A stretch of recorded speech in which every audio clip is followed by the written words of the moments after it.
Hi, my name is Christopher Nichter, and I'm the director of the University of Cincinnati Bearcat Bands.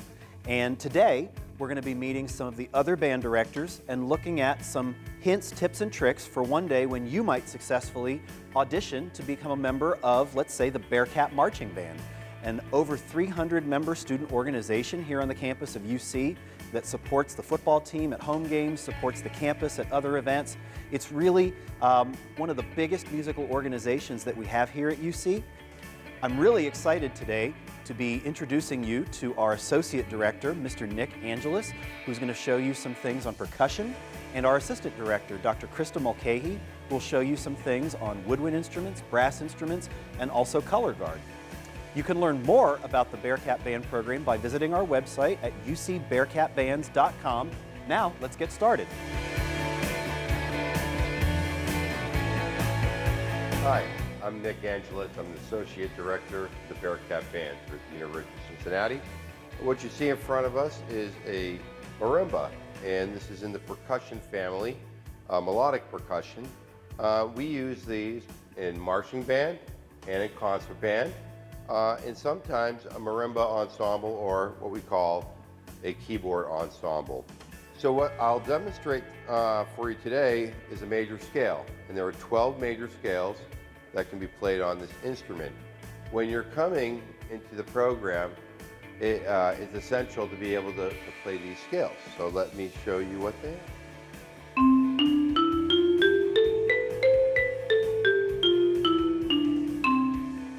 12 versions of that. Now, something else we can do is we can take two mallets and put them in each hand. So now, it's called four mallet playing, and I can play a chord. So I can play the first, third, fifth, and the eighth note, and it sounds like this.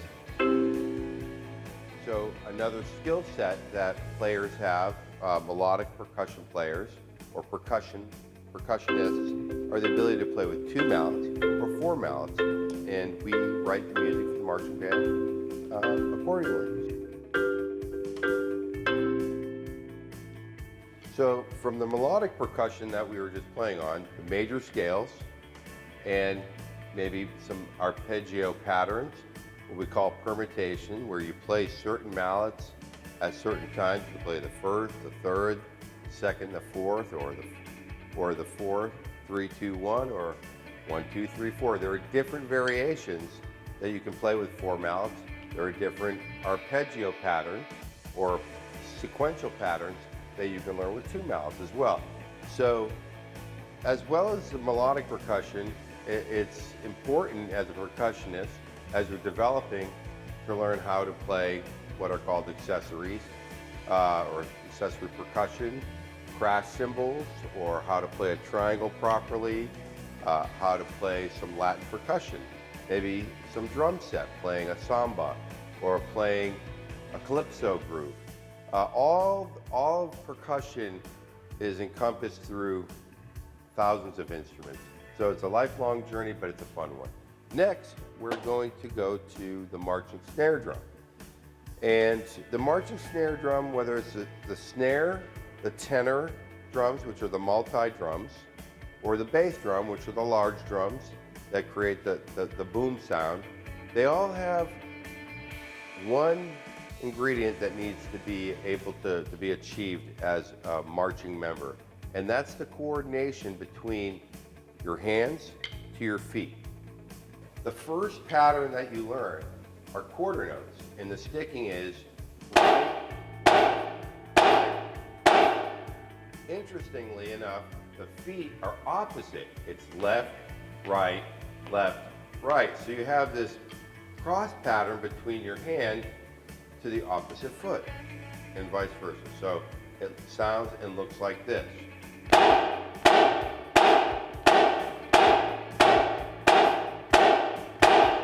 Moving on to the next pattern would be eighth notes, which are two notes per foot.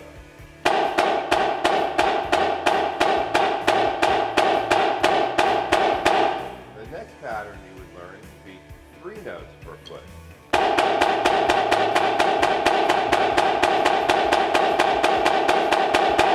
And then so on with four.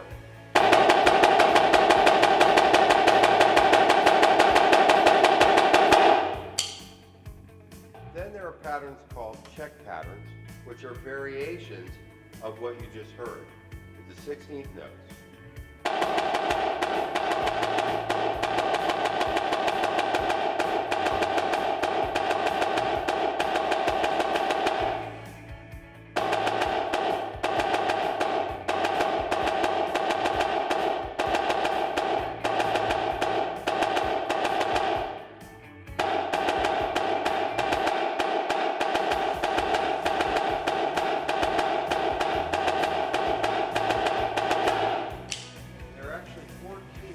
Patterns for the 16th note syncopation. You can do that with triplets as well.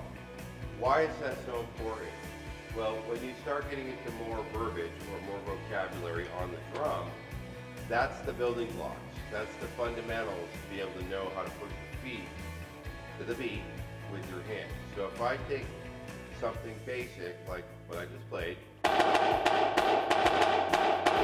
can add notes to that pattern.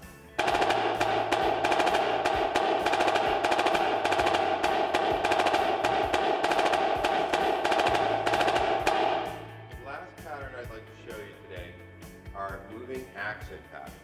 So we'll do the 16th note moving accent. So you'll play an accent on the first note, the second 16th note partial, the second note, the third note, and then the fourth note. So it'll sound like this.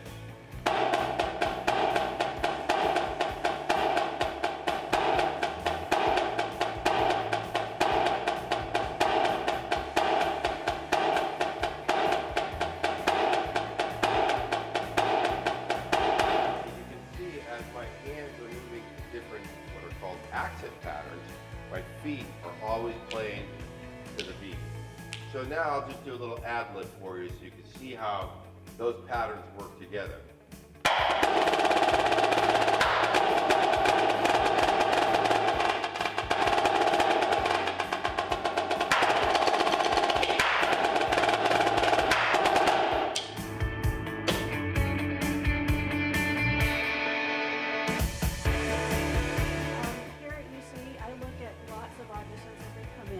So hopefully the tips that I have for you can help you as you're thinking for these audition times. One of the first things I notice when I look at auditions is at the location that the students pick to record.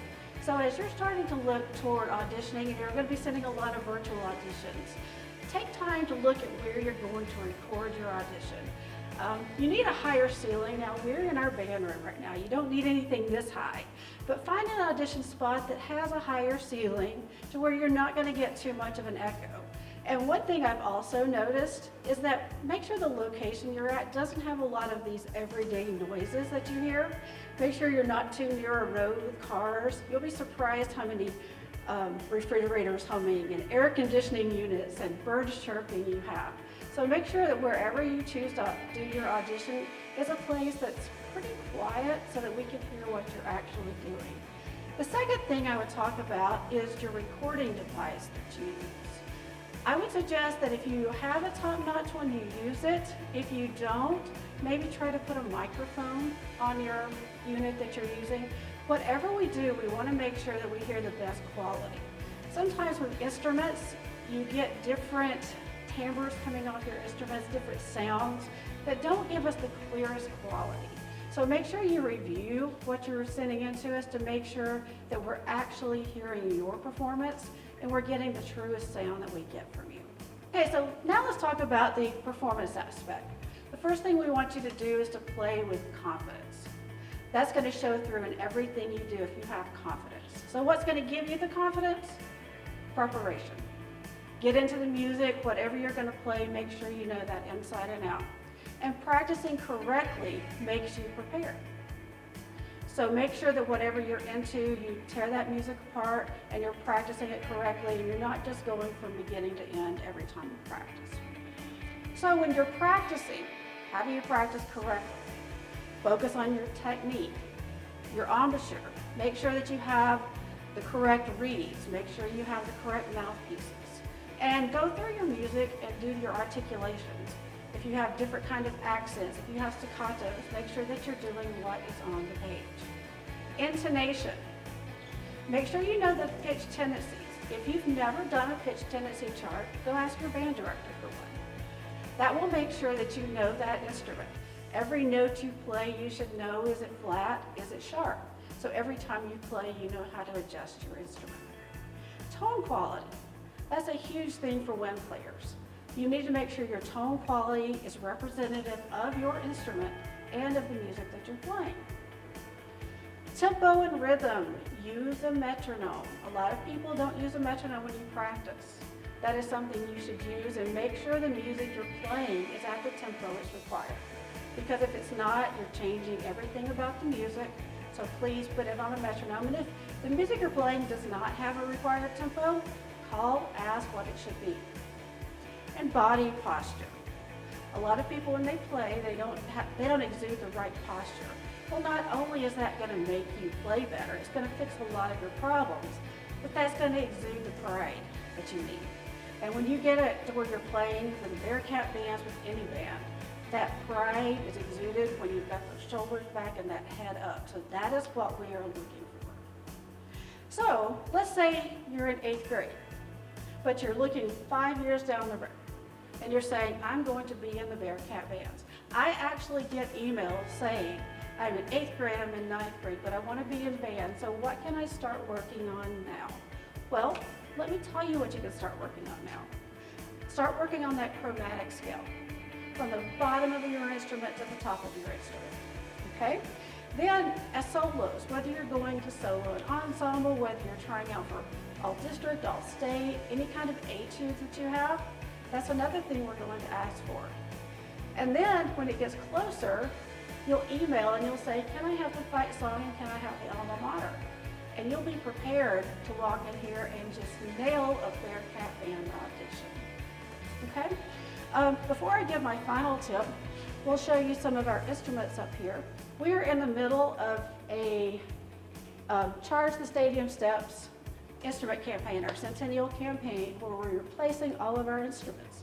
So here are some of our new instruments that we are getting. So hopefully in the next few years, by the time you join us, we will have a whole slate of new instruments in our inventory. So our final tip. So when you audition, we are looking for your personality and your style in your performance. We want to get to know you through your audition. So if you make a mistake or two, does that mean you're not in? No, it doesn't. We also look for potential. So when you sit in that audition, don't worry about, am I the very best? We are looking at you as a person. And don't worry about it, the band directors here, we are your biggest cheerleaders. We want you to be here, and our goal is for everybody to be a member of the Bearcat bands. So hopefully in the next 4 or 5 years, everybody watching this video will be in this band room as a member of the band. This time I'm going to be talking about auditioning for color guard. Color guard is a very specialized unit of the marching band. In our color guard, we use flags, we use rifle, and we use saber. And we actually add dance in addition to that. So what are we looking for in guard members? We're looking for someone who's truly artistic, someone who has great precision and great timing. We're looking for a person who carries themselves with pride and performs with confidence and always has a smile on their face. Dedication and determination are a must because we have up to 40 members spinning flagpoles, 6-foot flagpoles, in unison on the football field. So it takes a lot of work. It looks incredible. The crowd loves it. So could this be for you? So the requirements for our band, or pretty much any band you might want to be a part of, would be learning some choreography. So if you want to be a member of the UC band, in order to audition, you go onto our website. And we have videos that break down 2 of our fight songs, Cheer Cincinnati and Red and Black. And 2 of our members have gone on there and explained how to do the work. You learn it, and then there is a video with a full ensemble doing the actual choreography. So what you do is you learn that. In addition to that, you do a list of flag tosses. Then you do a flag routine. So you get to use work you've already learned, or you get to create your own routine to music that you like. What we want you to do is show you at your best, something that you've created. And finally, if you're good at weapons, you have the option of submitting a video for weapons, and that can be rifle or saber, demonstrating your technical skills, your exercises, your choreography, anything to submit to us for that. Now for weapons, we use rifle on the marching field, and we use saber for winter guard. So you have your choice of doing both at different times during the year.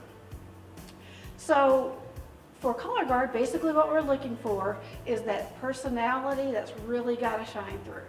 We want to see your individual style, and we look like we do with the other instruments at your ability, but also your potential. The guard is blessed to have wonderful staff.